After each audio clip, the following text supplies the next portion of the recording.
Today we continue to have a conversation where we'll be talking about the praise of wisdom in the life of a leader.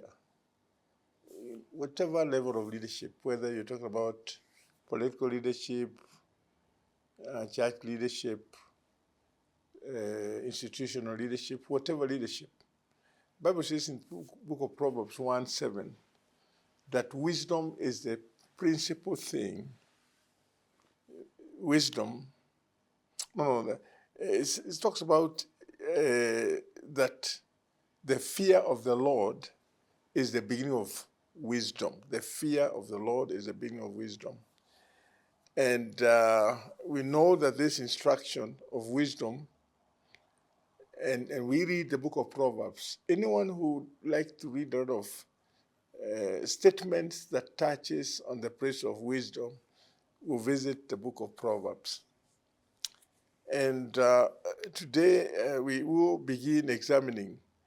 The Maxims are less concerned with observing the stipulation of the law of Moses than with giving good advice to all who seek the way of wisdom.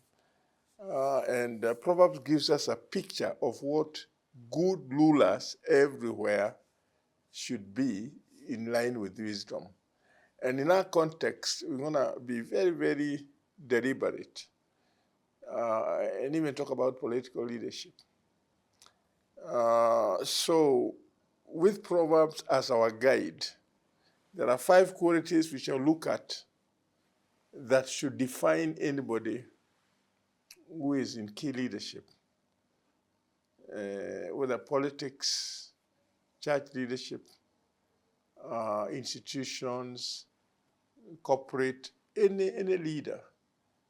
And this is wisdom. Apparently, the entire book of Proverbs has a lot of emphasis about wisdom.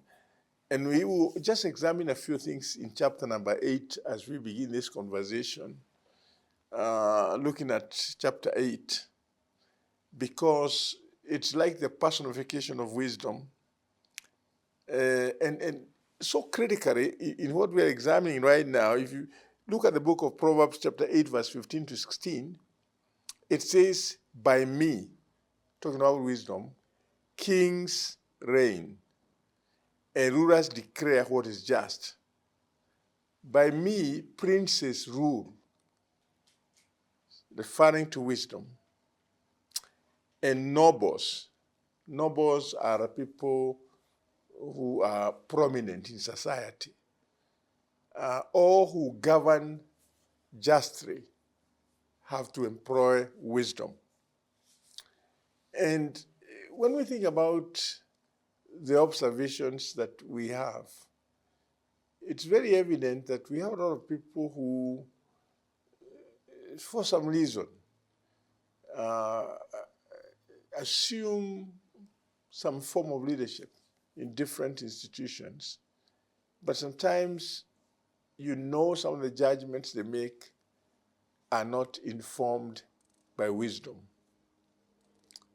And because there's no fear of God, and they don't feel like they are obligated to be able to observe clearly and determine what they should and should not do, and they don't seem to regard the principles of wisdom.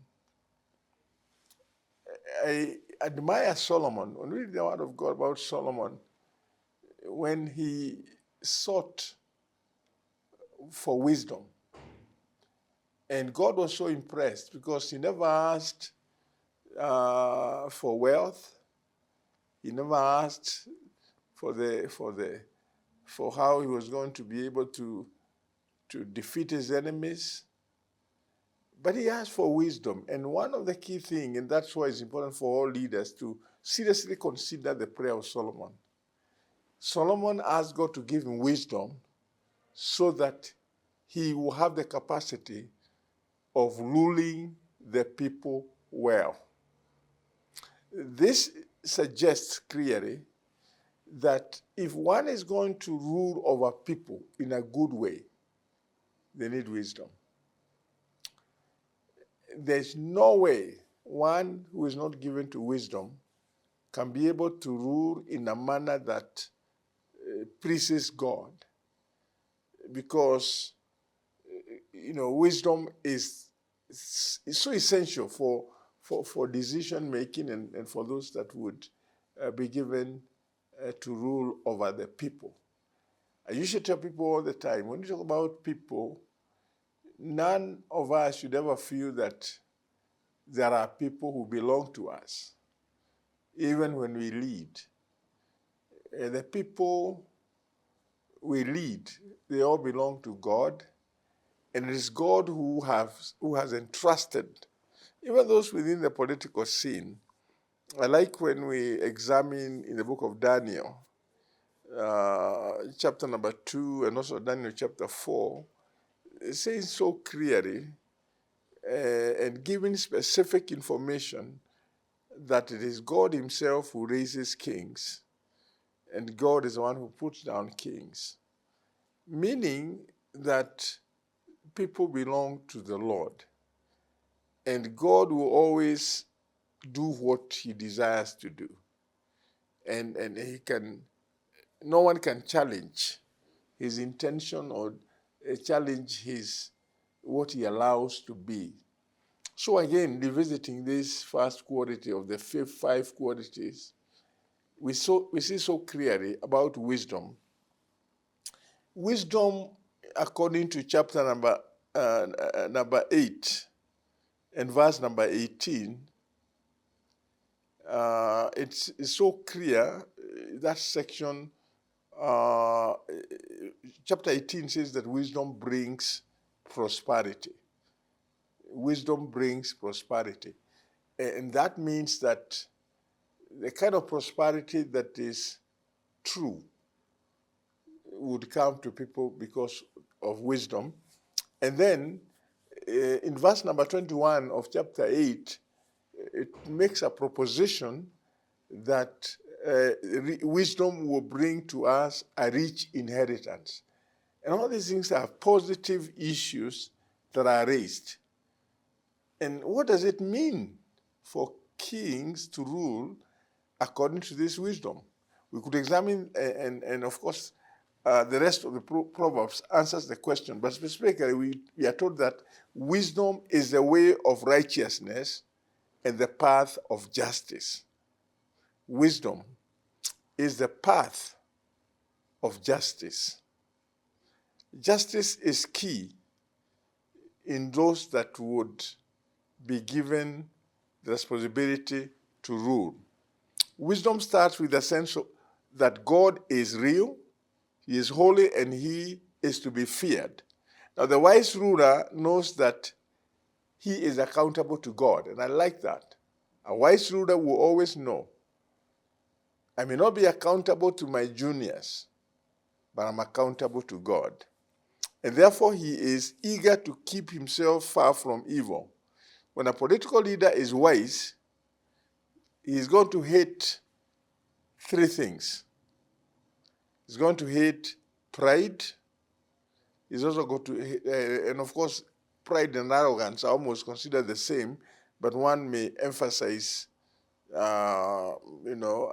various character trait. But if you are a leader in the political scene, whether an MCA or an MP or a senator or even a president, you would hate pride, and you hate arrogance, and you also hate perverted speech. And it will be very, very interesting to observe these things. So I want to passionately make an appeal for those who are in the various sectors of leadership, not just in our country, Kenya, but the rest of Africa, the rest of the world. Wisdom. Because when leaders don't employ wisdom, they become a terror to many. They bring a lot of frustration to people, And sometimes when we see some of the things we are observing happening in the global scene, you think about the many, many people sometimes who are who find themselves in awkward situations, or because a leader made decisions that were evil and it brought crisis. We have seen the kind of humanitarian crisis that have come because of decisions or leaders made that resort to war. So the Lord bless you as we continue to make a conversation about the necessary need of wisdom. The Lord bless you.